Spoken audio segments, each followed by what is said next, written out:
This just in. Tucker Carlson is out at Fox News. Is out at Fox News. The right-wing network just announced the two have parted ways. CNN senior media reporter Oliver Darcy is here with more on this.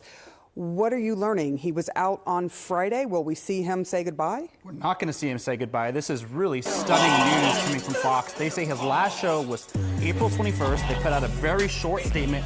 They say they thank him for his service, and that's it. That's all we know right now. But of course, this comes days after. Last week, you remember, Fox News settled this massive defamation lawsuit with Dominion Voting Systems over the election lies that it promoted in the wake of the 2020 election. So they paid out $787 million, the highest known defamation settlement ever publicly known in U.S. media. So this is coming days after that. Unclear, of course, whether this is related. It's kind of hard to imagine that these things happen. Tucker Carlson was sowing doubts about the U.S. election results just up until the last few weeks. So it's possible that there was a relation. Nope. I think Tucker Carlson wanted more money, realized how much he's worth, saw the Steven Crowder deal, saw all of these other dudes in independent media getting like 50 milli contracts, noticed that he could probably demand way more. And then Fox News was like, no, we're in the pocket for $787 million. And, you know, a lot of it will be covered by insurance, but that insurance premium is going to be baked in.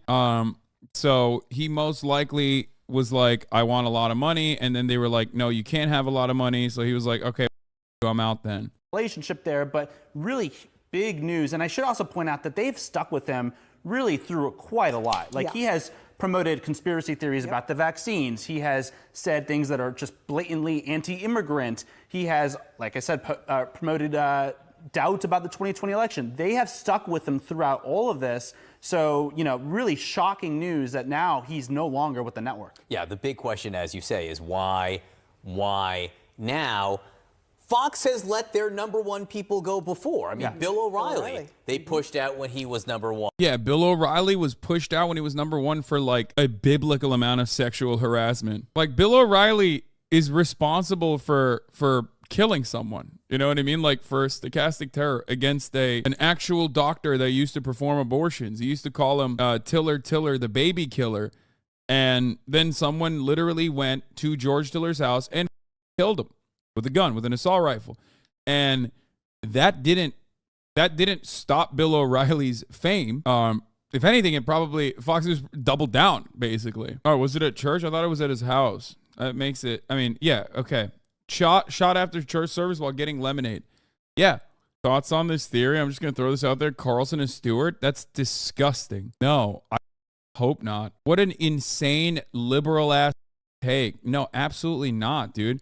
Tucker Carlson is literally ideologically a white nationalist. He should have no prominence. He should have no platform in a perfect world. No, not like placing him next to, you know, a supremely famous liberal that is probably going to agree with him in a lot of instances, especially because Tucker Carlson is a very skilled propagandist. So is Jon Stewart, but LA Times says Tucker Carlson's exit is related to the discrimination lawsuit filed by Abby Grossberg, the producer Fox fired last month. Carlson's senior executive producer Justin Wells has also been terminated, according to people familiar with the matter. No way. Two reasons why people only get fired at Fox News or let go at Fox News. And it's not because, like, they're doing too much devastating white supremacist propaganda.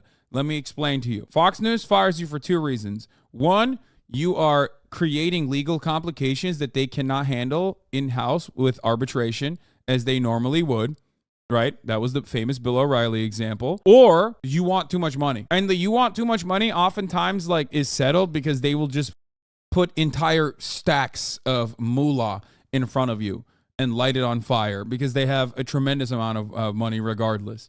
So if it's not the money side, which I still think it could be, because this is happening during, like, I mean, I don't know. I don't know enough about what's going on behind the scenes. I have no idea. Fox News is famously tight-lipped about shit like this. They operate like an old school media company and not like Twitter, which is a leaky ship that you can immediately get all of the latest and greatest information in detail from. You know, there haven't been like a lot of Slack channel communication that you can access with respect to Fox News and the internal communication. So I don't know. Happening in the wake of the Dominion decision. Now, it's interesting with Carlson, which is that it wasn't his show or his shows that Dominion was suing over necessarily for promoting false news. It was some of his behind-the-scenes stuff that was legally problematic for Fox, but he wasn't one of the people who helped get them in trouble with Dominion, was he? No, he wasn't the main culprit that really spawned this lawsuit. But, you know, it's not to say also that other hosts could not be eventually leaving the network as well. I mean, this raises a lot of questions about whether the network potentially is trying to at least rein in some of the more extreme people on the channel. I mean, of course, Tucker Carlson, the most extreme probably on that channel. I should also note, John, why this is so important. I mean, Tucker Carlson, outside Donald Trump, really was the person commanding the GOP, really directing it. You saw Republican lawmakers, prominent Republican lawmakers, often grovel at his feet. Ted Cruz. Yep. Ted Cruz, for instance, groveled at his feet, and others because they were afraid of him going on his primetime show and lashing out at them. So this is not only huge news in the world of media, but also in the world of politics, where he was really pushing the GOP in that extremist direction. And it's also, just to that point, that's also, his show is also a place that a lot of Republican lawmakers or anyone who wanted to speak to Donald Trump would go in order to... Dude, if anything, during the Dominion shit, he literally was routinely shitting on the psychos that during the Dominion process, Tucker Carlson was very outspoken about how psychotic these like Dominion, he literally said it was fake openly. Now, obviously, he still leaned into it on his public facing commentary. He certainly was nowhere near as unhinged as anyone that had Sidney Powell on the show. He certainly was nowhere near as unhinged as Janine Perot. Obviously, like, so this being like a Dominion-related thing would be very shocking. Thoughts on Carlson presidential run? I think he could potentially run for president down the line. I just didn't think that it would be happening. I just didn't think that it'd be happening anytime soon.